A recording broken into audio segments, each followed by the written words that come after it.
ನೋಡಿ,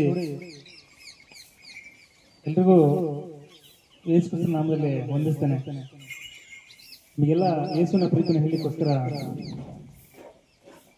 ನಿಮ್ಮೂರಿಗೆ ಬಂದಿದ್ದೇವೆ. ಸುಮಾರು 2026 ವರ್ಷಗಳ ಹಿಂದೆ ಯೇಸು ಸ್ವಾಮಿ ಮನುಷ್ಯನ ಎಲ್ಲರ ಪಾಪಗಳಿಗೋಸ್ಕರ ಶಿಲುಬೆ ಮೇಲೆ ಸಾಯಲ್ಪಟ್ಟು 3ನೇ ದಿನ ಸಾವನ್ನು ಜಯಿಸಿ ಎದ್ದು ಬಂದ. ನೋಡಿ, ಮನುಷ್ಯನಿಗೆ ಪಾಪಗಳ ನಿಮಿತ್ತ ನೆಮ್ಮದಿ ಇಲ್ಲ. ಆ ಪಾಪಗಳಿಂದ ಮನುಷ್ಯನಿಗೆ ಬಿಡುಗಡೆ ಆದ್ರೇನೆ ನೆಮ್ಮದಿ. ಅದಕ್ಕೋಸ್ಕರನೇ ಸೃಷ್ಟಿಕರ್ತನ ದೇವರೇ ಮನುಷ್ಯನಾಗಿ ಭೂಮಿಗೆ ಬಂದ. ಆತನು ಸುರಿಸಿರುವಂತ ರಕ್ತ ನಮ್ಮ ಪಾಪಗಳಿಗೋಸ್ಕರ, ಎಲ್ಲಾ ಮನುಷ್ಯರ ಪಾಪಗಳಿಗೋಸ್ಕರ. ದೇವರ ವಚನ ಈ ತರ ಹೇಳುತ್ತೆ, ದೇವರು ಲೋಕದ ಮೇಲೆ ಎಷ್ಟೋ ಪ್ರೀತಿನಿಟ್ಟು ತನ್ನ ಒಬ್ಬನೇ ಮಗನನ್ನ ಕೊಟ್ಟರು. ಆತ ನಂಬುವಂತ ಒಬ್ಬರು ಕೂಡ ನಾಶ ಆಗದೆ ಎಲ್ಲರೂ ಕೂಡ ನಿತ್ಯ ಜೀವನ ಪಡ್ಕೊಳ್ಬೇಕಂತ, ಅಂದ್ರೆ ಸ್ವರ್ಗನ ಪಡ್ಕೊಳ್ಬೇಕಂತ. ನೋಡಿ, ಭೂಮಿ ಮೇಲೆ ಮನುಷ್ಯ ಇಷ್ಟು ದಿನ ಬದುಕಿದ್ರು ಕೂಡ ಒಂದಿನ ಸಾಯಲ್ಪಡಬೇಕು. ಅದರ ಮನುಷ್ಯನಿಗೆ ಸಾವು ನಂತರ ಕೂಡ ಜೀವನ ಇದೆ, ಅದೇ ಸ್ವರ್ಗ. ಮನುಷ್ಯನ ದೇಹಕ್ಕೆ ಸಾವಿದೆ, ಅದರ ಆತ್ಮಕ್ಕೆ ಸಾವಿಲ್ಲ.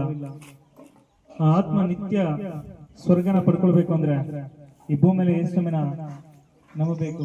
ಆ ಮನುಷ್ಯ ತನ್ನ ಪಾಪ ನಿಮಿತ್ತ ಪಶ್ಚಾತ್ತಾಪ ಪಟ್ಟು ದೇವರಿಗೆ ಹೃದಯನ ಕೊಡಬೇಕು.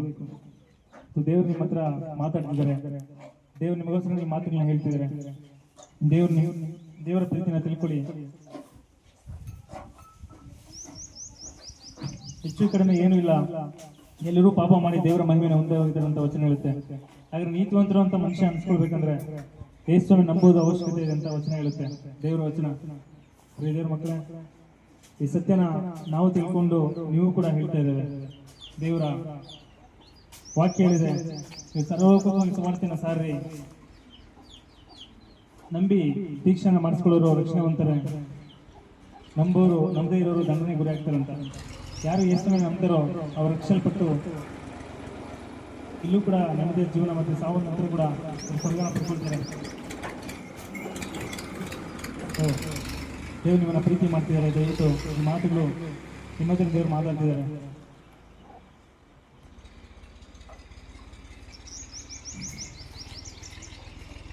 ದೇವರಿಗೆ ನಿಮ್ಮ ಜೀವಿತನ ಕೊಡಿ, ದೇವರಿಗೆ ನಿಮ್ಮ ಹೃದಯನ ಕೊಡಿ.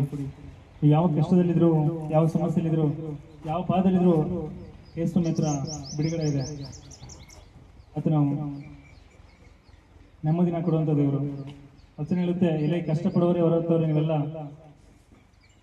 ನನ್ನ ಬಳಿ ಬನ್ನಿ, ನಾನು ನೆಮ್ಮದಿನ ಕೊಡ್ತೀನಿ ಅಂತ ಯೇಸು ಹೇಳ್ತಾರೆ. ಹಲ್ಲೆಲೂಯಾ. ನಿಜವಾದ ಸೃಷ್ಟಿಕರ್ತನ ಹತ್ರ ಬರ್ಬೇಕಾದ್ರೆ ಮನುಷ್ಯನಿಗೆ ಬಿಡುಗಡೆ, ನೆಮ್ಮದಿ, ಶಾಂತಿ